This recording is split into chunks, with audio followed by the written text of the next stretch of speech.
Ladies and gentlemen, welcome back to the live stream. My name is Matt Bailey. I'm the National Ambassador for the Scotch Malt Whisky Society here in Australia. I don't need a hat. I'm inside. Welcome back to the live stream. My name is Matt Bailey, National Ambassador. I think I already said that. Thank you so much for joining in. I go live almost every single night to talk about all good things whiskey.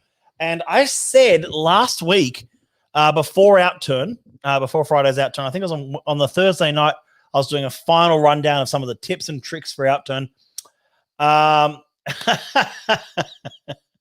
was doing some tips and tricks for Outturn, and I said that this week and moving into the next couple of sessions, at least the next few live streams, I wanted to talk about some of the aspects of the whiskey industry that we got so excited about it, and to talk about great things whiskey with you all over again, not just releases, not just talking about individual single casks or projects or blends or anything like that. I want to talk more about some of the facets of whiskey production and some of the stories and some of the history and some of the product and some of the ways it's made and things like that over the next few days. Tonight we're talking about new make spirit. New make spirit. Now I know some of you are going to go, what's that? And some of you are going to go, really? Can we talk about something else? I want to talk about new make spirit. For one reason, and one reason alone, is because it's getting back to some of our basics of talking about what is whiskey, how it's made, some of the people, the stories, and the times behind it. That's exciting for me because I get to learn about this as well as you. I know what I'm talking about, of course, but at the same time, I sometimes surprise myself, and I also get your amazing questions that I can put up on screen like that, or comments like that, which make me go, you know what? It is amazing. New make is amazing. It's an amazing gateway into discovering what whiskey is. And I encourage, and I often do this at my tastings, especially tastings for newcomers into whiskey. I get them to taste new make at the tasting. And I think that's really important because you get to taste new make and say, oh, what is this? What is this amazing spirit?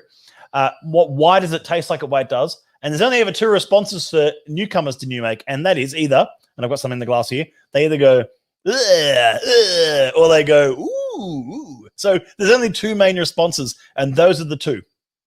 Okay. Deep breath. Okay, so what we're going to do is I'm going to taste some new make. And I'm going to talk about what it is, or I'm going to know some new make at least. You don't always need to taste new make.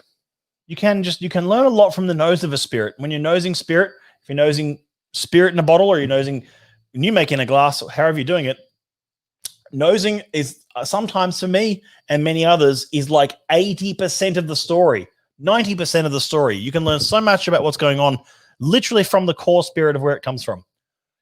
Jesse says, I would love to try a new make, and I'm sure where to start. Any recommendations? Jesse, that's what I want to get into tonight, so stay tuned. I'm going to show you some of these tricks here. So here is a spirit safe. But before I go into that, I want to talk about some of the, Mark Teague, good to see you, mate. I want to show you some of the, I want to talk about some of the process of how it gets there. I'm not going to go into too much detail because I could split this up into separate live streams. We start with the malting of the barley. You start with quality barley, steeped in water, spread out on a malting floor to germinate. It is turned regularly. It is rolled to prevent the buildup of heat. And traditionally, this was done by tossing barley and into the air with wooden shovels and whatnot. But a lot of technology these days makes it a lot easier and less prone to getting monkey shoulder, as the phrase goes.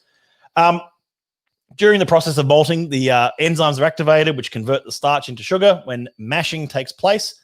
And it takes about 6 to 7 days of the germination of the barley, now called, at that point, would be called green malt, goes into the kiln for drying. So this is why a lot of distilleries don't malt their own barley. It's a labor-intensive, long process of doing it properly.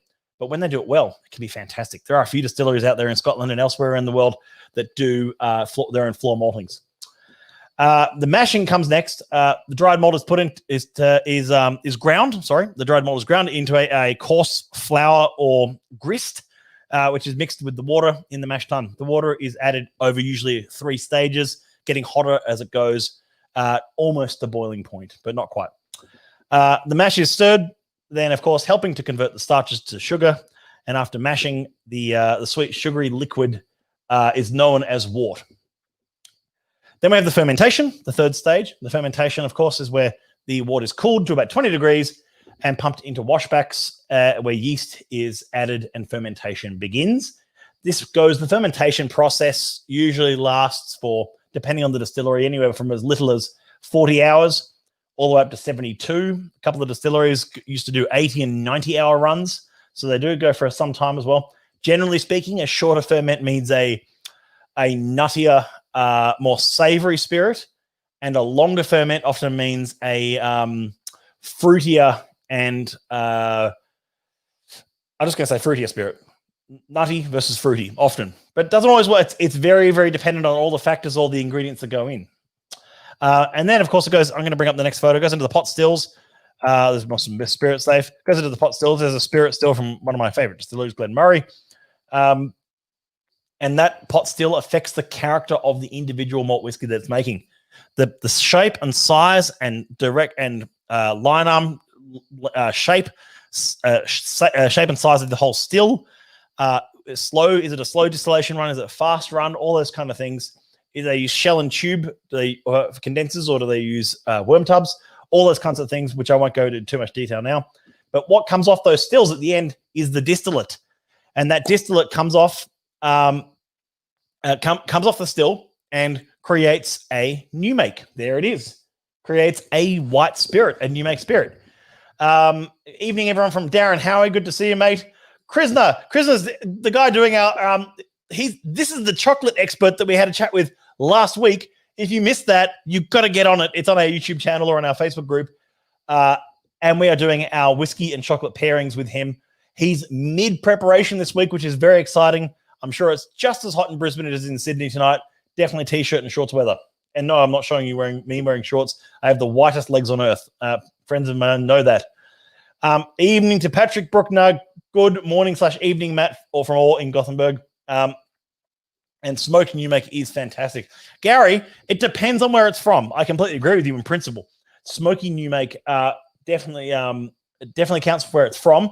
But the whole process that I'm just talking about just then, it comes down to the fact that there's so much variation in new make coming off the still, and it's worth tasting. Now, when this new make comes off the still, it comes off the still somewhere, depending on the distillery, somewhere around 71 to 81, sometimes as high as 90% ABV. Generally speaking, triple distilled comes off much higher than double distilled, and even single distilled comes off even lower again. That's why a lot of even cask strength Armagnacs you see from the society are around like 44 to 47%. That's natural cask strength, the single distillation. The double distillation means it's coming off a bit higher. It's coming off 68 to 80, generally speaking. 68 to 75, somewhere around there, depending on what it is. And then triple distillation distilleries like Auchentoshan often come off the still a lot higher. Come off the still, I think in their case, it's like 80-something percent, 90%. I don't know. Anyway, off the top of my head, that was the thing. Yes, as I think Chris is working on that tasting right now. Isn't that very cool? OT says, many distillers are happy to let punters taste their new make, in my experience. The ones that won't let you taste it concern me. This is something I was getting to with the photo I've got up on the screen here now, OT. I want to bring up what I was talking about. You can actually taste new make before it goes into the casks. These photos I took myself just last year. I wonder if anyone can actually, before I even say where this is, I wonder if anyone can actually pick the distillery off the spirit safe of where I am, where I took this photo. I'll bring it up so you can all see it a bit closer, actually, before I don't want to, this is a little quiz here, a little quiz. I tasted new make off this spirit safe last year at one point. Great distillery. I'm looking at it. There's no actually, the first person who says it, if someone says it right, I'll throw a voucher your way. How does that sound? There's $20 for anyone who can guess this one. So, any guesses? First one to say it. I wonder if the next slide gives too much away. Probably does, actually. Next slide there. It doesn't give too much away. It's not Glendronach. Nick Husek. Good question. Good one. It's not Glenmorangie. No, that's also a good guess because the previous photos were from Glenmorangie, but this is not Glenmorangie either. I know look, spirit safes all generally look much the same. They were originally there to stop the stop spirit being pinched, and they were locked by the excise man. This is the way for the government to tax the spirit. Glen Scotia is correct. There it is, Darren Howie. I'll throw you a $20 voucher. Why not? That was fun. I didn't even plan to do that tonight, but that is correct. That's the correct answer. That is, of course, Glen. That, of course, is Glen Scotia. But if you get a chance, as Oatsy said, I want to pull his comment back up again for a second. Where is it? Here's it. Oats. Many distillers are happy to let punters taste their new make. In my experience, that is true. Many distillers, however, won't offer it by default. They know that generally whiskey drinkers, generally people visiting distilleries to tour the distilleries are either A, probably not that knowledgeable on whiskey, and they don't even know what new make is, nor do they have the intention to taste it. And B, it is quite a harsh spirit straight off the still. It's a harsh. It can be quite harsh. It's a real wake me up juice. It's a real sort of like zingy kind of spirit character to it, and it can be a bit much and can overwhelm the senses. And especially if you taste the new make and then you're doing a tasting of their range, your palate can be a bit destroyed. So what I recommend doing is, if possible, I was lucky enough to taste a whole bunch of new makes of different types of spirit runs at Loch Lomond Distillery. I've talked about it before. When you do something like that, I was able to taste all their new makes at 20% ABV, basically wine proof. And that was amazing because the amount of flavor that you can get off that. I'm going to just do this now as well for this spirit, this new make here. I'm actually going to add a few drops of water. There's nothing wrong with that. I want to see how that starts behaving differently. You add water to whiskey and it changes the flavor. Sometimes it needs time in the barrel. Otherwise can be like burnt rubber. Gary, if your new make has a burnt rubber note, I'd say that's a flaw in the spirit. I wouldn't say it's necessarily totally a bad flaw, but it's definitely a flaw. It's definitely one that if you're putting pardon my French for a moment, but there's a great quote from Lynn Lark, who has been often referred to in the past as the engine of Lark. She was a distiller there. While Bill was best doing his job of promoting Lark and talking about it and being the ambassador for it, Lynn was the engine that was running it and running the spirit, running the stills, and making great whiskey. There's a great quote from Lynn that I've heard her say a number of times, and she even said it at one of my tastings that I co-hosted with Lynn and Bill. She said, her words were, pardon the French, she said, shit in, shit out. So if you put bad spirit even into the best cask on earth, you're going to get a bad spirit out at the end of it. It's got to be good new make spirit. What you're tasting here, what you're nosing when you're at a distillery is the DNA of this distillery. You're tasting the whole process of making whiskey right here. The barrel, the cask, I should say, is the last part of that process. It's a long part. Don't get me wrong. It's usually at least 3 years in age, whereas this could come off the still in the matter of hours. This is,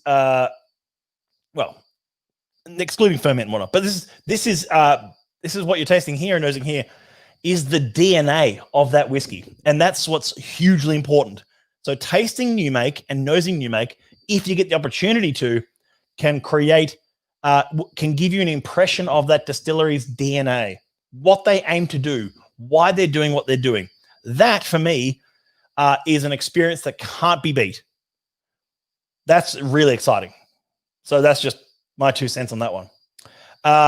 Would there ever be a possibility of the society releasing an unaged new make at some point? I wouldn't say so. In fact, truthfully, I think distilleries releasing new make as a standalone product is a bad trend. I don't think it's something that is necessarily a good thing. If I'm to stick with my Monday rant kind of style for a second, I think it's a terrible idea. There you go.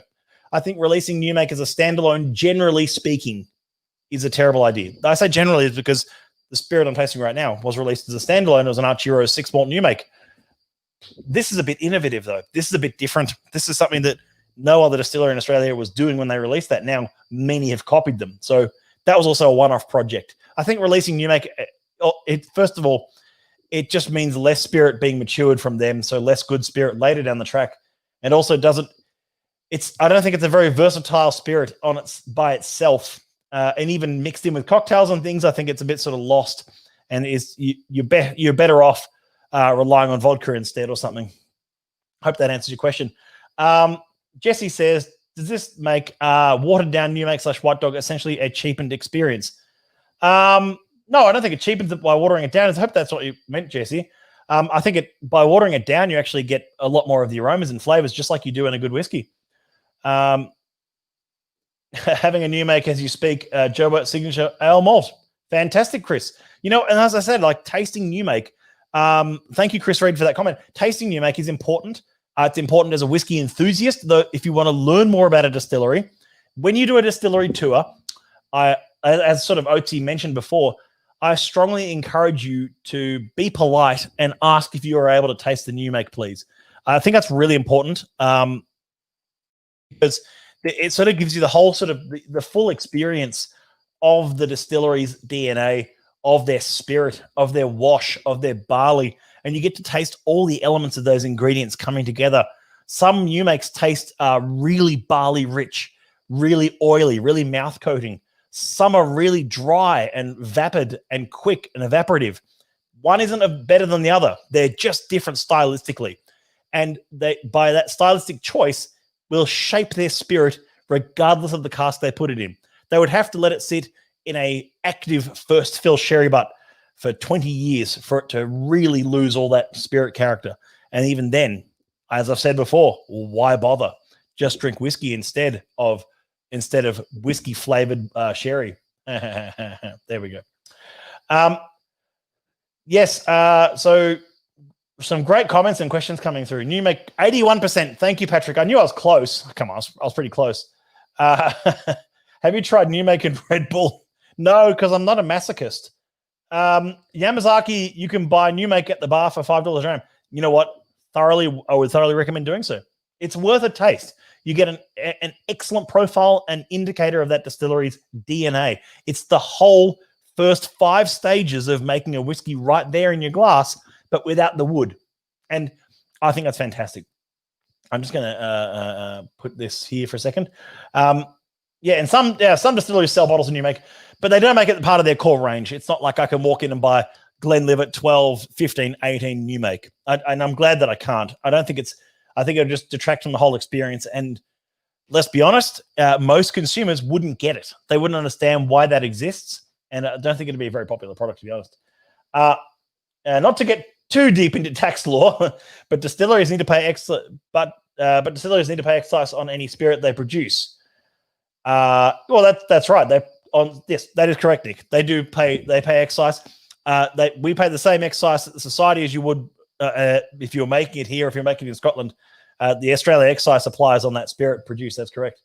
But I don't get too far into that. Anyway, that starts sounding like a generic Facebook whiskey group complaint section when people import bottles and work out that they have to pay excise. It's like, yeah, for sure. I was once told it doesn't matter how long you stir shit for, you'll never turn it into strawberry jam. That's an awesome quote, and I'm going to borrow that one, Darren. Thank you so much. It's true though. You can't turn a bad spirit into a good whiskey, and trying to do so is disingenuous and yeah. Oh, lucky guy, Nick. You're enjoying some Highmark new make tonight. It's great to try and compare to their other releases. Yeah, I bet Highland Park New Make is extremely exciting. They are one of the distilleries that still have a portion of floor malting. I don't believe that they reserve it for separate releases or anything like that. I think it's all blended in with their bought malt as well, as far as I know, unless anyone wants to correct me on that one. And I think it's a very small percentage. There are distilleries in Scotland that do floor maltings today, with their capacities and demand and whatnot. They're very small amounts in the grand scheme of things. From memory, Highland Park is about 10%, maybe 15% of their output comes from their own floor maltings. Anyway, it's very small, but I think it's great that they do it. Don't get me wrong. Stuart Mountjoy. Stuart, I hope you're well, mate. I haven't seen you in here for a while. Or maybe you haven't commented in a while. Sorry. Limited exposure to new make, but my first and I think only exposure to new make was at Belgrove and straight off the still when Pete was doing his Pete Monster. Quite an experience. That and Artura 6 malt new make, still 50-50 on it. See, Stuart, I'm on the 6 malt new make right now because that's what I had handy. Like I don't have many bottles of new make kicking around. I usually have maybe 2 or 3, and they usually just sit in a cupboard for tastings where I'm especially in front of a newer crowd discovering whiskey for the first time. I have used new make once as a welcome dram, and I know that we've collaborated with the likes of Franz Schurer when Andrew's done some dinners with him, and he made an awesome cocktail, which was half Ardbeg new make and half it was like an ouzo, not an ouzo, like a some sort of like dare I say like lychee liqueur or something. I can't recall off the top of my head. Glengoyne and Macallan air dry mat. Yes, air dry malt, air dry mat, malt. Oh, sorry. Yeah, I mean, some distilleries, look, there's different processes for each of them. I won't go into specifics on each at the moment, but I was just really wanted to touch on tonight, just for this 20 minutes, was just to chat about how if given the opportunity and you can politely ask for some new make at a distillery when doing a tour, I thoroughly recommend it, because most distilleries will not offer it by default. They know that most people won't understand it. They know that it'll probably numb your palate if you're not used to cask strength spirit of any description. But if you are used to it, and which you probably are if you're a society member, I thoroughly recommend checking out next time you're at a distillery. I'm going to bring up my next little image here. First of all, I just want to do a huge shout out, as I have done in the past already, but another one just tonight, to our friends over at Whiskey and Almond who have reopened. They are taking bookings. They have the biggest collection of society bottles by the dram on the bar. It's seriously such an awesome collection of flavors on that bar. And they've got things from modern society, years prior, exclusives, all sorts of stuff going on there, which is so exciting to see them have such a, they're back and booming so well. And of course, that image is to remind me to tell you that there's still some tickets left for our Sydney garden party if you're Sydney based. Otherwise, there's events going on all around the country. Canberra has sold out. There's some other ones coming up, however. Tassie, keep your eyes peeled. And Brisbane is coming up as well. And Brisbane, Adelaide as well, I think. Yes. And I don't think Perth just yet, but TBC.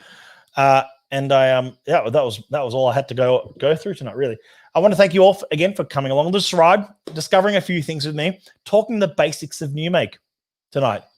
How exciting it is as a spirit, how exciting it is to examine the DNA of a distillery and really start. I encourage you to get some new make if you can. You can find it some places, and even make your own notes on it. Write some tasting notes on it.